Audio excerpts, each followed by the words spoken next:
The study thus aimed towards a possible means of sustainability of a traditional culture in the context of the contemporary social surrounding. When it sustains or it survives, so we talk about the aspect of survival which is connected to life, and the artwork, if it becomes mere decoration or it lacks expression, it becomes dead. So when we say that tradition is endangered, it's dying, we must also know that what are the factors that makes it die. Is it the superficial repetition of the same aesthetic motives, or is it that the expression which is new? If something is new, that may not be acceptable for a whole lot of people, but it also shows some possibility that it's surviving with some new aesthetics.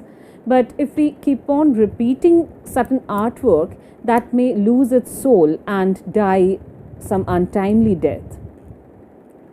So we are trying to look at it from the sustainability aspect, what makes it more living and continuous.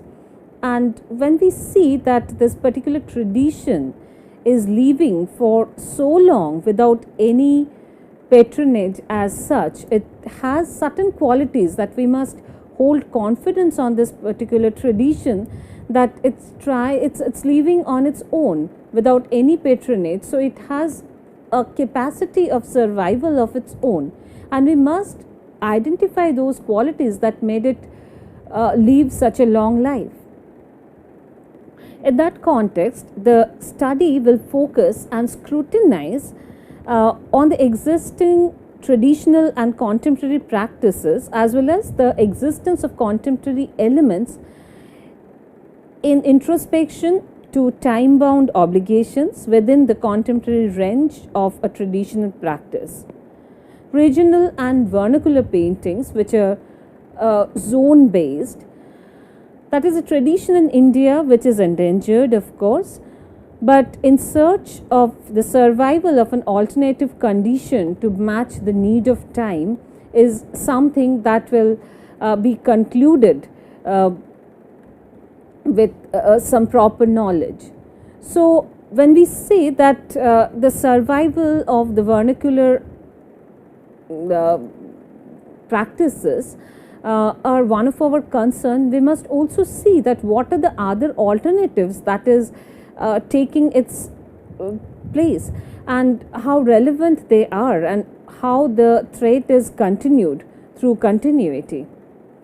To encourage folk artists to be individual practitioners in line and competition with modern art practitioners, too, is bypassing the question. Some among them have the wit and the sophistication to take such a position on their own initiative or with the help of others, but a large number cannot. Even those who have tried have not all fared well. Besides, this ignores the special nature and structure of folk art activity itself. K.G. Subramaniam writes it in his book Living Tradition. Let's understand with the writings of K.G. Subramaniam the present day interest for folk art. The present day interest stands on its historical and museological value. There are collectors who are instrumental in knowledge preservation to realize the cultural value of folk art specimens. The conservationists focuses on the preservation of the art forms as living traditions within a changing society. Both are important for the cultural scene of the country. Cultural imposition on the society is another very important factor that we need to discuss. Any kind of cultural imposition can also be highly damaging if the culture is imposed on a practice. If we feel that it has to be conservative in some term, and we keep on imposing the market on the survival of this tradition, it may mislead us to a large extent. The survival may also depend on the market demand. If we say that the practitioners has to cope up with the market and be completely updated with the market demand and supply accordingly, that may also not work in the favor of the artistic expression, creativity and aesthetics. So it's very important to create a market, at the same time be slightly ignorant about how the market is moving. So in contemporary context, the sustenance of folk idiom is directed towards an external initiation of a cultural discourse. The emphasis is on the ethnicity of an individual rather than a community. The modern art scene is, in such cases, requires being accommodative or enough to include diverted style and expression. It is in the past that it happened that the contemporary artists who are trained in art colleges and follow a more or less European academic style mixed with some Indian nationalistic ideas, they prefer to display their artworks with a few prominent and most impactful artworks done by some eminent folk artists, and they got a success, but it's just too rare an instance. There are still separate shows being conducted on folk art, and they're understood as a separate category. That way they're considered. It is an undeniable fact that the elements and principles of folk art practice are the offshoots of a particular lifestyle that involves certain beliefs that is often regional and purely habitual. The lifestyle of an ethnic society is the life force that causes the art forms to emerge and grow.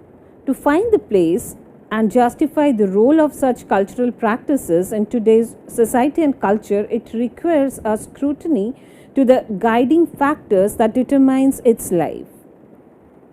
If we count the traditional lifestyle as variable, the life of the practice is not guaranteed. If we count the lifestyle as invariable, the life of the practice will be artificial and imposed. If a new circumstances is accepted as an alternative lifestyle, the lifestyle may cause the art forms to alter. The third option ensures the survival of the practice in new circumstances, which can support the practice to cope up with the contemporary art scene and cater to the need of the modern art market.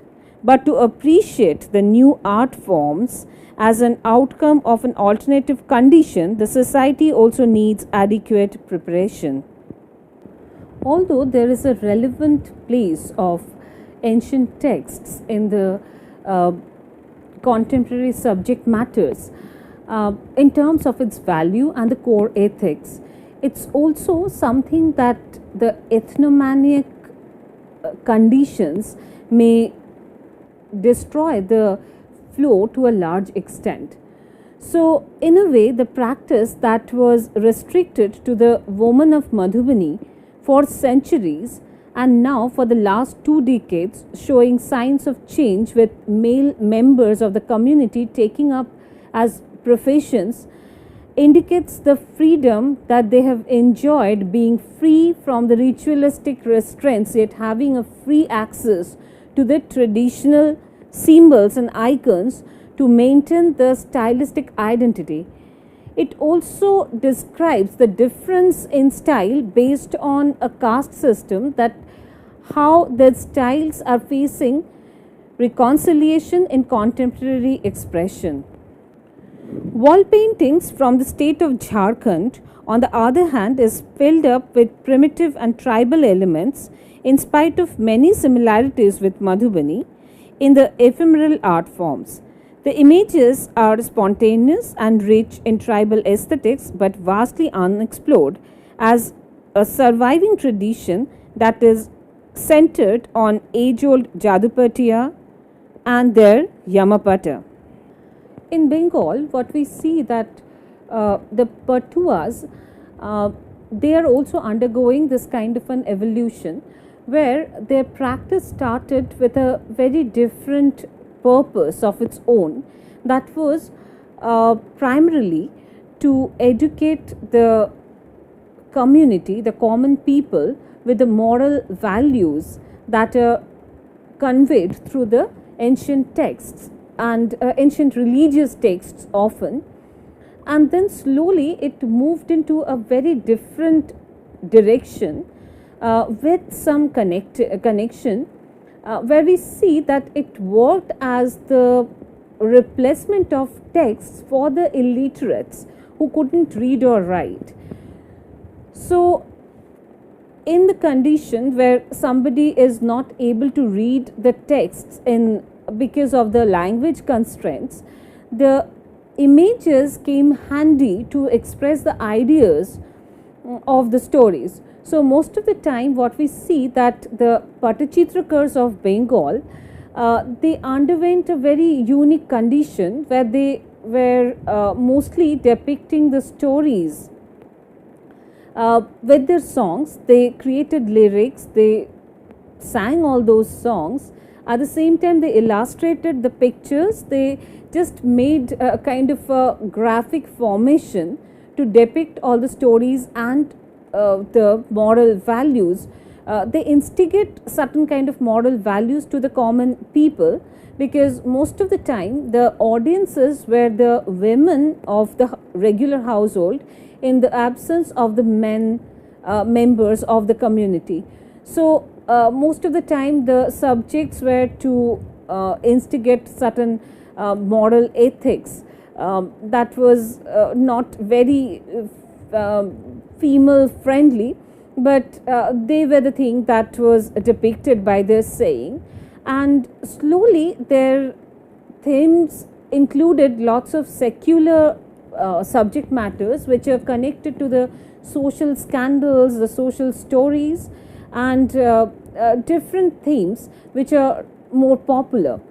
And that way it evolved, and till now the tradition is perhaps being continued because of the new introduction of new subject matters, new themes, new elements, and new imageries.